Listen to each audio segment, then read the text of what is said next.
dust jacket. I forgot the word. Without the dust jacket, let's look.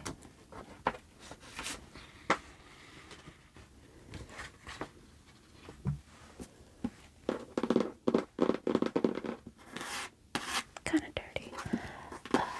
Masters of Death is in green. Master.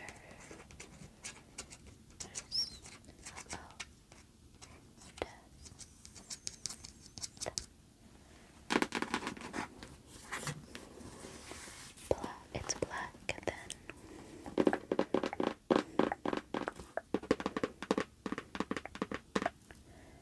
this is some of the characters. I don't remember their names.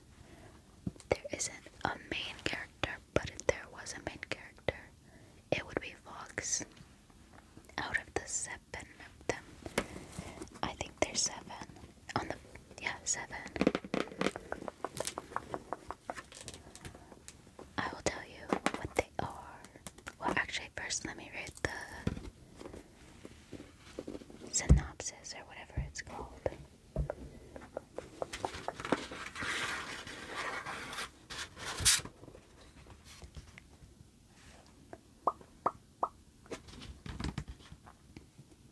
Viola Merrick is a struggling real estate agent and a vampire, but her biggest problem currently is that the house she needs to sell is haunted. The ghost haunting the house has been murdered. And until he can solve the mystery of how he died, he refuses to move on. Fox Demora is a medium, and though he is also most definitely a shameless fraud, he isn't entirely without his uses. Seeing as he's seeing as he's actually the godson of death.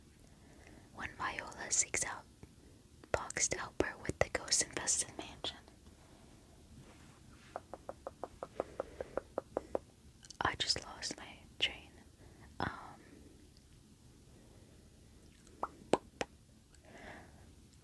When Viola seeks out Fox to help her with the ghost-infested mansion, he becomes inextricably involved in a quest that neither he nor Fee expects or wants.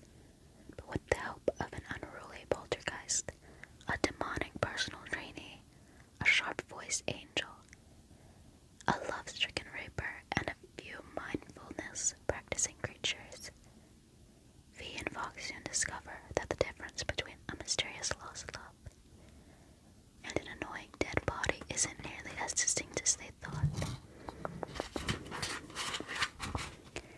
There is a game that the immortals play.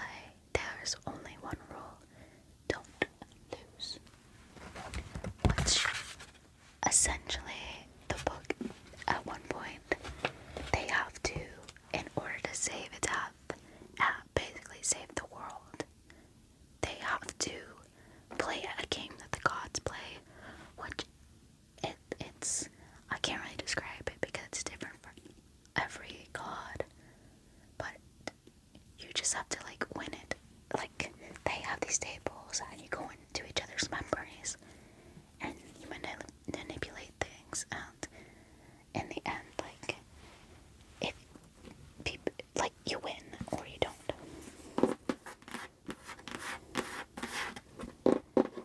So, let's see. This is the angel, obviously, and this is the love-stricken reaper. They're in love, but they can't be together because they are an angel and a reaper, and that's not allowed. Two different sides that want to go to war with each other. This is Fox, and he is the godson of Death. He's basically adopted by Death, and yeah, so that's his father.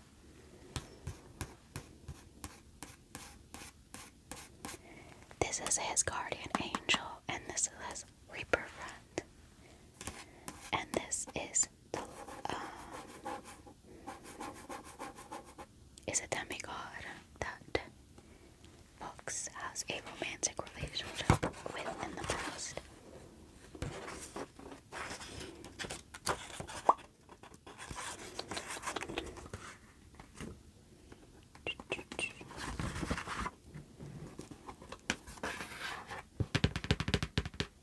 This is the ghost.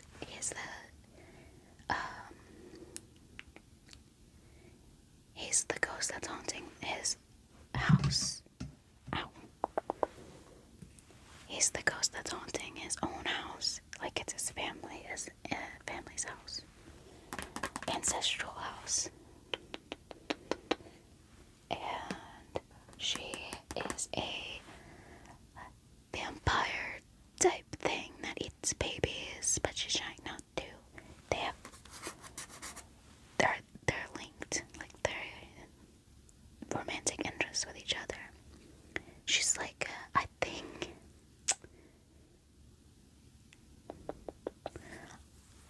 I don't remember what type of vampire she's called. This is a demon that loves Pilates. She doesn't have a romantic interest, if I remember.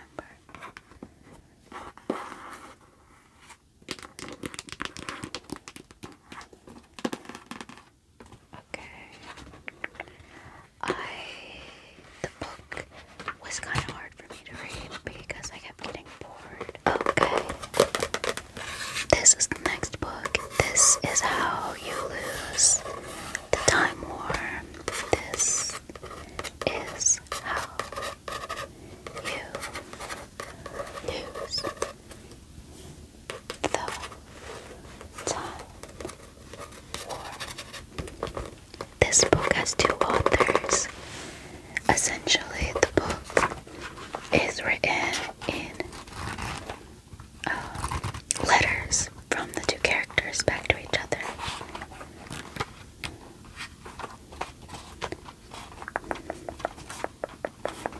Let me try to find. See, they're written to each other. They're essentially on two sides of a war that encompasses time, like they can travel through time.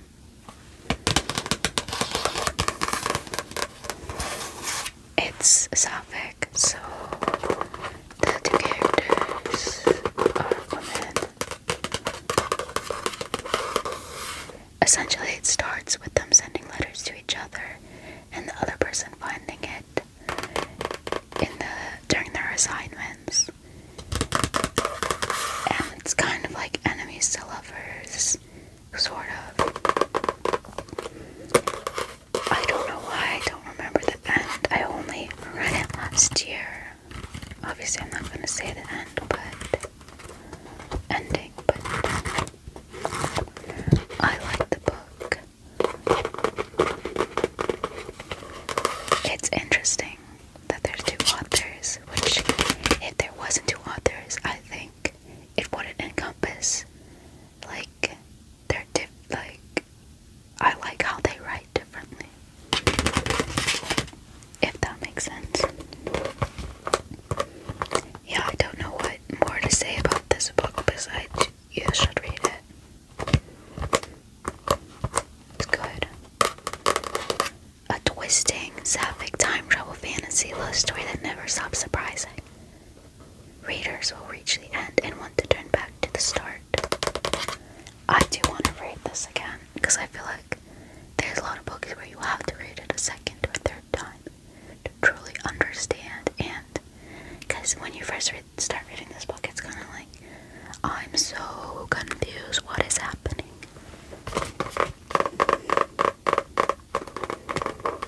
In the ashes of a dying world, Red finds a letter marked "Burn before reading." So begins an unlikely correspondence between two rival agents in a war that stretches through the vast reaches of time and space. Red belongs to the agency, opposed singularity, technotopia. Blue belongs to garden, a single vast consciousness, embedded in all organic matter. Their pasts are bloody, and their futures are mutually exclusive. They have nothing in common, save that they're the best, and they're alone. Now what began as a battlefield post grows into a dangerous game. One both red and blue are determined to win, because winning's what you do in war, isn't it? A tour de force collaboration from two powerhouse riders that spans of time and space. Gladstone, oh, I don't know how to say those names. I thought that would be about the book. Oh, here's more. Snarky, snappy, desperate, heartfelt, and dangerous is NPR. National Public Radio.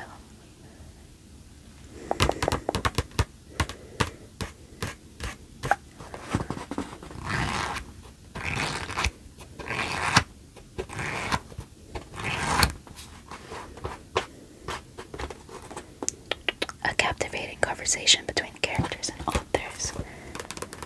Just realized you probably couldn't have seen that.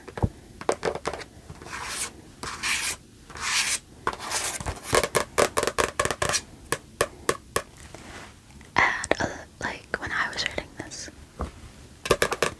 I would have my color changing light be red when I read for red and then blue for blue. Next book.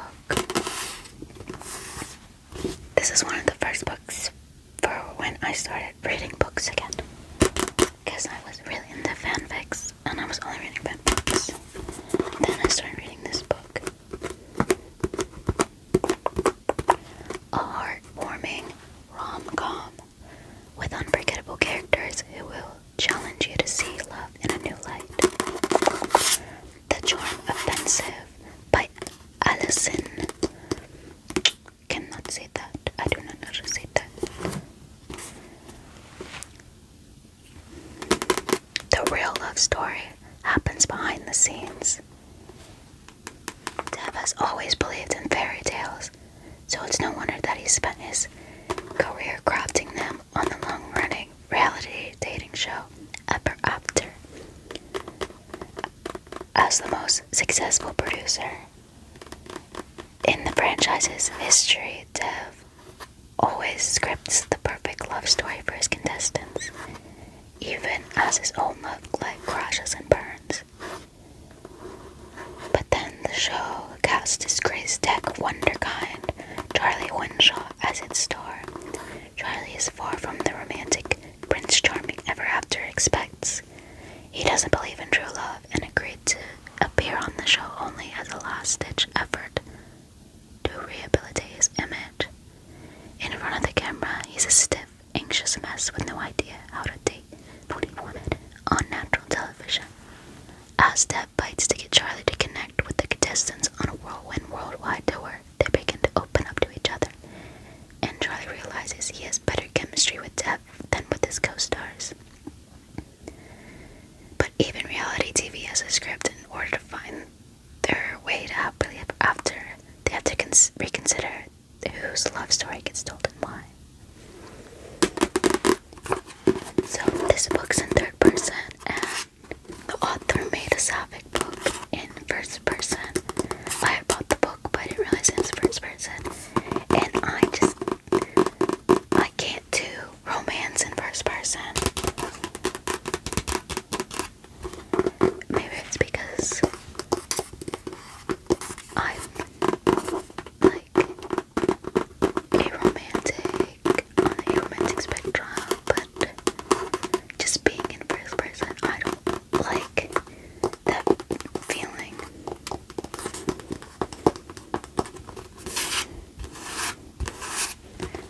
The Charm Offensive. It's basically gay. Well, it's a gay romance, but for The Bachelor, and he turns out to be gay, which happened in real life, but it's instead of the contestants he's dating, he gets with his handler, Dev, and the ending's really cute. The ending is so cute. I like this book. is a sex scene, I think, in the middle towards the end, but nothing graphic.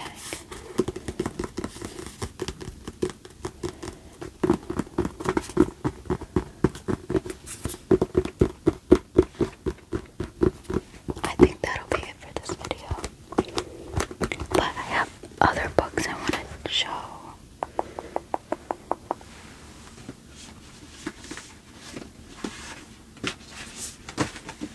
I think I'm gonna make a video on these 3 books next. So, Missing Rachel Price. I love this book. You're Not Supposed to Die Tonight. I did not like this book. It just wasn't for me. Maybe if I was 13, it would be good, but I didn't. This is a great book. I love this book. The Poppy War. Still trying to get through book 2.